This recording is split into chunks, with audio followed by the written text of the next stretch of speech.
Now, it's common knowledge that Mega Man is one of my favorite series of all time.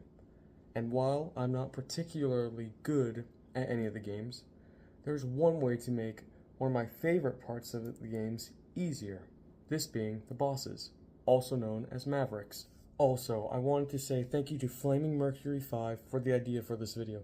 Seriously, go check out their channel. But anyways, let's get right into it. So today I'll be explaining all the boss weaknesses in the first Mega Man X.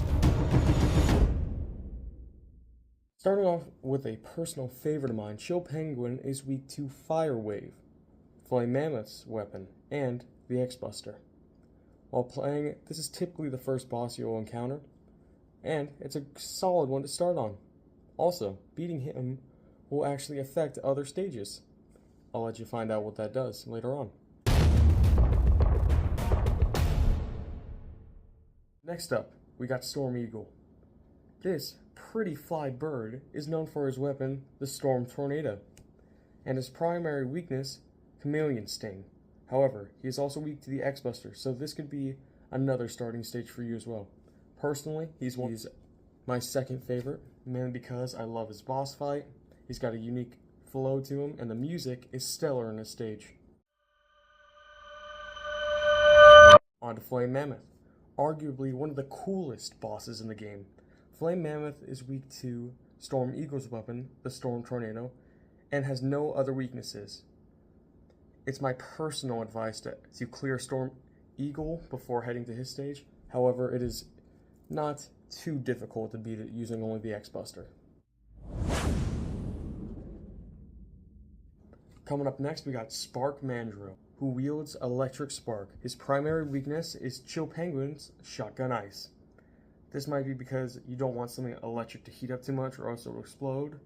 So, you cool it off with what else? Ice. And apparently a shotgun of it works too. Next up, we got an absolute tank of a boss, with a very fitting name to go with it. Armored Armadillo takes the Captain America approach to fighting, and uses a shield as his primary weapon.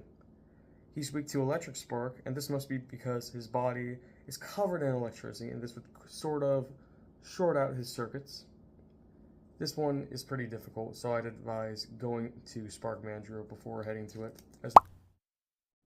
Other than being one of the weirdest Mavericks of all time, at least on this list, Launch Octopus made a name for himself by being weak to Armored Armadillo's Rolling Shield. His main weapon is the Homing Torpedoes, which will come in handy in dealing with the next boss on this list. Besides being relatable to all my older members of the audience, Boomer Kuwanger isn't only weak to Launch Octopus's Homing Torpedoes, but also the X-Buster. He's a pretty difficult Maverick, so I wouldn't recommend taking him on first without his weakness. And once you beat him, you'll get the Boomerang Cutter, which will be very useful in taking on this next Maverick. Sting Chameleon is weak to Boomerang Cutter, and that's about as interesting as this boss is. So, moving on. While Vile isn't one of the main 8 Mavericks available to fight in this game, I wanted to include him since you fight him twice, and frankly he's one of the coolest rivals introduced in the entire Mega Man series. I'd argue even more than Bass from the classic series. So, his weakness when you fight him in Sigma Stage 1 is the Rolling Shield that you get from Armored Armadillo. And that's all for Mega Man X1. If you enjoyed this video, please be sure to subscribe, and let me know if you want me to make this in a series. Thank you so much for watching, I appreciate you, and I hope you have a great rest of your day.